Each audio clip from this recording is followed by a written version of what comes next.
Hello everyone, welcome to another installment of the 33%. This is Talking Nerdy with Ruff, episode 10. Made it 10 episodes, and a few other videos I've made.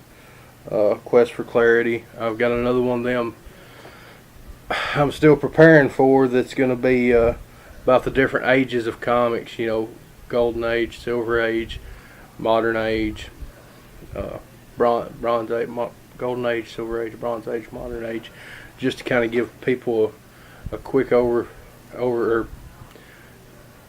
not too in depth, like it's not going to be an hour video, but it'll probably be 30-45 minutes, and it'll just kind of explain the difference in the ages, besides just looking at it and being like, oh, this is a 10-cent comic, this is 15, this is a 30, and this is a $4 comic. I'm also making a Ruffians or Ruff's road trip review. I ain't really decided on the name of it yet, but some of you know I had quite a trip last week. I went from home, Florence, Alabama, which is north Alabama, pretty much as North Alabama as you can get, and still have a town. There's some smaller towns north of us, to Austin, Texas. From Austin, Texas to Bentonville, Arkansas, and from Bentonville, Arkansas to Memphis for 3 anime cons for Dragon Ball Z signatures, which I'm not a huge anime fan, but I do like to travel. I really like the road and the radio, get to listen to my audio books. Anyways, I'll make a review about that. But in episode 10, this is an even week, so we're doing TV shows and movies. We'll do Breaking Bad, Thor Ragnarok, and Forgetting Sarah Marshall. I'm going to start with Breaking Bad. It's a TV series, and it'll probably take the longest. Read a little bit off the Wikipedia page. It's an American neo-western crime drama television series created and produced by Vince Gilligan. Originally aired on AMC for 5 seasons, and it tells the story of Walter White, Bryan Cranston, a struggling high school chemistry teacher diagnosed with lung cancer. Together with his former student Jesse Pinkman, or Aaron Paul, White turns to a life of crime by producing and selling crystallized methamphetamine to secure his family's financial future before he dies. While navigating the dangers of the criminal world, the title comes from Southern colloquialism, Breaking Bad, meaning to raise hell or turn towards crime. Breaking Bad is set and filmed in Albuquerque, New Mexico. Walter's family consists of his wife Skylar and his children Walter Jr. and Holly. The show also features Skylar's sister Mary Schroeder and her husband Hank. Dean Norris plays Hank, a drug enforcement administration agent. Walter hires Saul Goodman, who's probably my favorite character in the show. Saul Goodman. He got his own spinoff, Better Call Saul, who connects with private investigator and fixer Mike Erham. I don't know that they even say his last name in the show. And in turn, Mike's employer, drug kingpin Gus Fring. Final season introduces the character Todd Alquist and Lydia Rodite-Qual.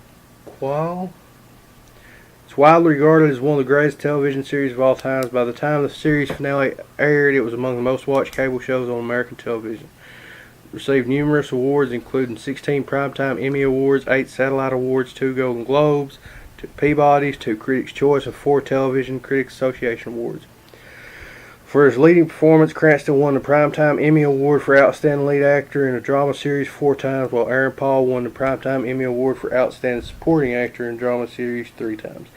Anna Gunn won the Primetime Emmy Award for Best Supporting Actress in a Drama Series twice. It entered in 2013. It entered the Guinness Book of World Records as the most critically acclaimed show of all time. Okay, so it starts out as Walter White, who's Bryan Cranston, who I automatically associated with Malcolm in the Middle. That's just who he was to me. I mean, as a kid, that was one of the shows that we watched as a family, and we'd all sit around and watch it, But he's a high school chemistry teacher, and he gets diagnosed. I mean, it's self-explanatory. He gets diagnosed with lung cancer. He's going through all of the possible scenarios in his head. What's he going to do? How's he going to do it? money, money, money, money. You know, because it's a big deal with anyone. I'm sure anyone who's suffered with cancer and has a loved one who's suffered with cancer is aware it's a lot of money. It's a lot of, it's heartbreak. It's a heartbreaking thing for anybody to go through. So in the ashes of this, of him being diagnosed with lung cancer and going through starting treatments and stuff, and he's going to lose everything, from the ashes comes the phoenix of Walter White, and he turns into a ruthless, badass, drug running, meth cooking guy. I mean, he's a real force to be reckoned with in the fictional Albuquerque, New Mexico. And he makes, his meth the purest because of how he's a chemistry whiz, so he knows exactly how to make everything. And it really shows just how much a human can. It's a real character study in humans, just in people, how much someone can change, in extreme circumstances. How much, because he goes from this straight-laced high school teacher to, one of the first steps is he gets hooked back up with Jesse Pinkman, who was one of his pupils at one time, and he's gotten all this trouble, and he's like, we can cook meth, and he steals stuff from the school to start cooking meth in an RV, and it spirals way out of control. It gets way pulled out of proportion. But it is seriously one of the best shows you can watch. And I know all the stuff I review, I say they're good shows, and I enjoy them, and that's because I genuinely do. I don't think it's kind of pointless to me to review stuff that you hate and go into like, I hate this and I hate this. You can dislike stuff and still review it, but stuff that you just loathe. Like, I'm trying to even think of a movie that I would. As I've said before on our auction, I mean, even Twilight movies have redeeming qualities. It's a good story. Well, I'm not a huge Twilight fan. The movies are not the worst movies I've ever watched. I've watched some really terrible movies, but none that I just loathe. I didn't particularly like Lost, the way Lost ended. I felt like there's a lot of build-up for a very little. You don't get much at the end, to me. A lot of people loved it, but that just wasn't my thing. Anyways, Breaking Bad's excellent. It's only 5 seasons, which is relatively short and it's because it tells a whole story. And then the Better Call Saul spinoff with Saul Goodman as lawyer, that takes place before it. It's a prequel of sorts. Or right now it's still a prequel. I'm sure at some point it'll catch up to and probably pass it. But it's excellent. I love the guy that plays Saul Goodman and his story, because he's a screw up. He's not quite like Walter, where he's the straight laced guy. Saul Goodman's done some messed up stuff to get where he was at. Anyways, good movie or good show. It's a good watch. It's only 5 seasons, and it's just overall enjoyable show. Another show on AMC, and I don't loathe this show, but this brought that to mind. The Walking Dead, man. I loved the books. When I read them, I think the first 10 graphic novels was out, and I don't know if I've ever told the story on this stream or on YouTube or not. If I haven't, and y'all want to hear the story about my story with the Walking Dead, if y'all haven't heard it, just comment about it, but because I have one with the first Walking Dead. And anyways, I really enjoyed the story after it'd been out a while. Like I said, I think 12 or 13 of the graphic novels that's out, and I borrowed them all at one time from one of my buddies and read them back to back. I really enjoyed it. The show, the first I think 4 seasons I loved, but now it's so much. And it's so much because you got to go back and watch to get caught up on, and I just can't do it. I can't commit to that much time. I guess it's not. I'm sure when it's over, I'll sit down and watch it all. But to just keep going back and it being the juggernaut it is, I don't get. Not that it's a terrible show. It's so much history and stuff for not as interesting of a show to me as like as Breaking Bad or Better Call Saul or Sons of Anarchy. I love Sons of Anarchy, which Sons of Anarchy went to 7 seasons. Trying to think of another one. There's more. I mean, there's more that I've watched all the way through. Justified. I don't think I've even reviewed Justified on here. Justified is one of the greatest stories told. And then the stuff like The Godfather. All those. Any TV show that goes for more than 3 seasons has got redeeming qualities that people like, or else it wouldn't. The network wouldn't renew it. They wouldn't pay the contracts to the actors. I mean, there's redeeming qualities about it. Whether that fits what I like or not, maybe not. Anyways, moving on. Sorry for the little rambling. Thor Ragnarok. This is another. I don't think I reviewed any comic book movies on here. Nope. No comic book movies. I haven't reviewed comic book movies. Well, I reviewed Transformers the last night a couple weeks ago, but that wasn't really a comic book movie. It's based on a comic series, kind of toy line. But I'm kind of a fanboy, and I don't feel like I'm obviously going to say the Marvel movies are great. Infinity War's great. I've enjoyed all of them because it fits the stuff that I really like. And I don't think it's, I think they're pretty popular. Like, I think there's not many people who watch this show who have just not seen any Marvel movies. I don't think. I know it's possible. But anyways, Thor Ragnarok. 2017 American superhero film based on the Marvel Comics character Thor. Produced by Marvel Studios and distributed by Walt Disney Motion Pictures. It's a sequel to Thor and 2013's Dark World, and it's the 17th film in the Marvel Cinematic Universe. It's directed by Taika Waititi from a screenplay by Eric Pearson. Let's see. In Thor Ragnarok, Thor must escape the alien planet Sakaar in time to save Asgard from Hela and the impending Ragnarok. The third Thor film was confirmed in January 2014, with Kyle and Yost beginning work on the screenplay. The involvement of Hemsworth and Hiddleston was announced that October. After Dark World, director Alan Taylor chose not to return. Ruffalo joined the cast, reprising the role of Hulk from previous MCU films, which allowed elements of the 2006 comic storyline Planet Hulk to be adapted to Ragnarok. The rest of the cast, including Blanchett as Hela, was confirmed in May 2016.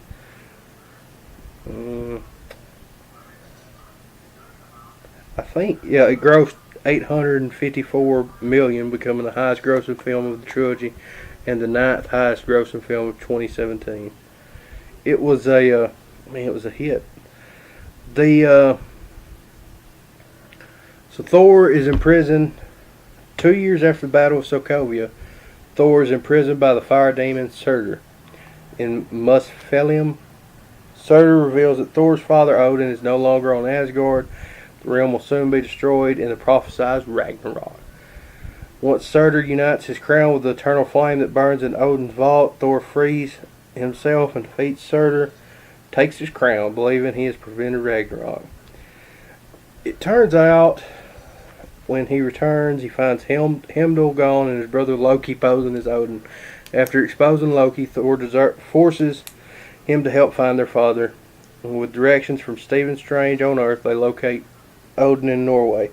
Odin explains that he is dying and Ragnarok is imminent, despite Thor's efforts to prevent it. He then reveals his passing will allow his firstborn child, Hela, to escape from a prison she was sealed in long ago. Hela was the leader of Asgard's armies, conquering the 9 realms with Odin, but Odin imprisoned her and wrote her out of history after he feared that she had become too ambitious and powerful. Odin then dies and Hela appears, destroying Thor's hammer Mjolnir.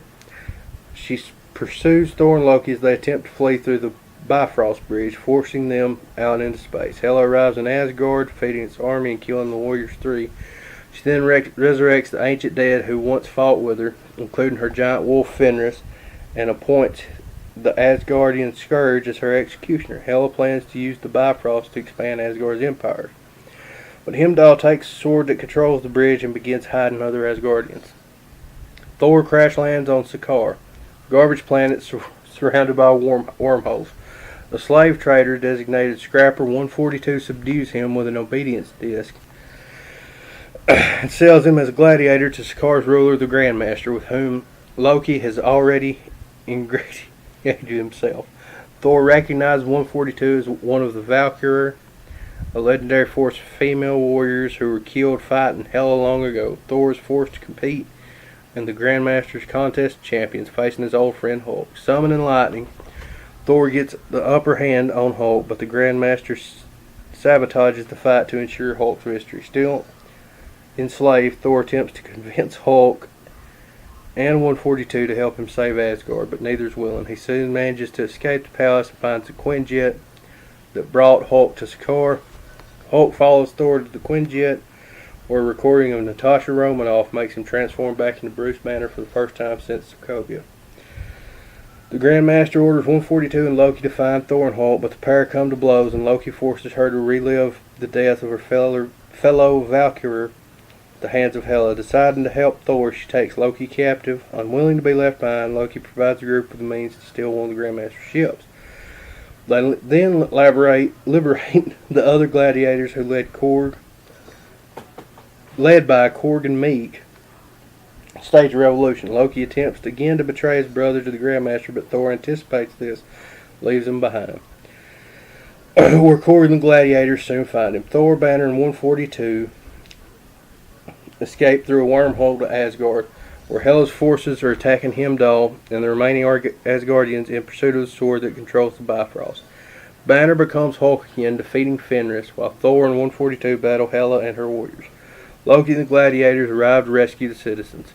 A repentant Scourge sacrifices himself to enable their escape. Thor, facing Hela, loses his right eye and then has a vision of Odin that helps him realize only Ragnarok can stop her. He sends Loki to retrieve Surtur's crown, place it in an eternal flame. Surtur is reborn and destroys Asgard, seemingly killing Hela. Aboard the Grandmaster spaceship, Thor, now king, decides to take his people to Earth. In a mid-credit scene, they are intercepted by a large spacecraft.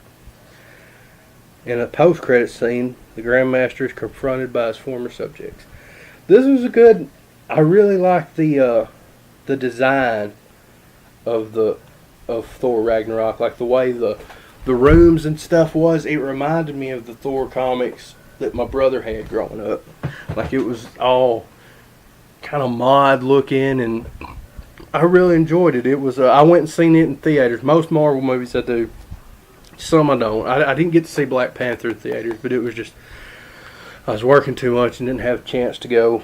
But most of them I go see, and I really enjoyed that one. It was I loved Korg and Meek. I don't remember.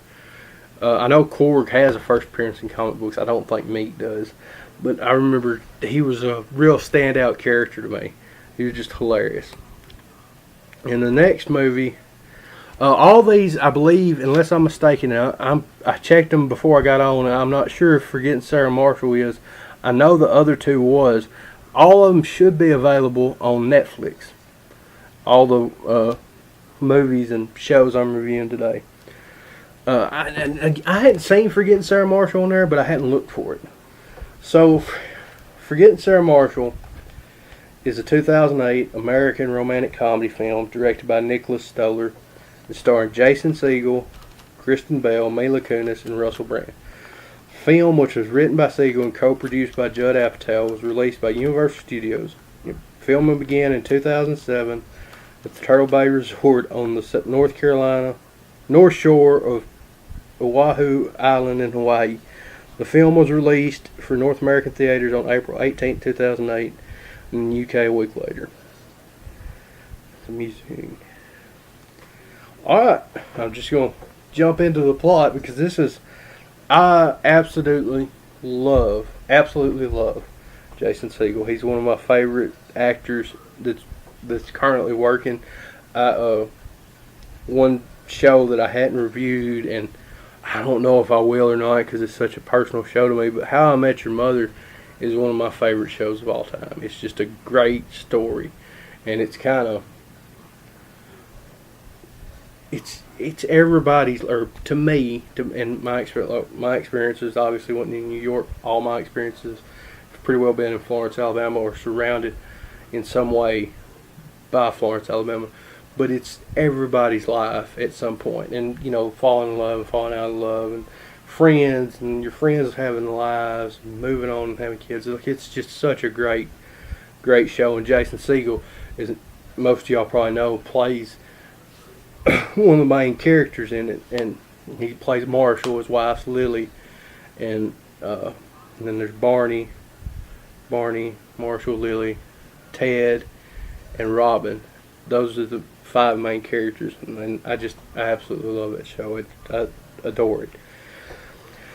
So, the plot: composer Peter Breder, Jason Segel's character, is in a 5-year relationship with actress Sarah Marshall, who is Christian Bale's character, who stars in a CSI-like television show titled Crime Scene of the Crime.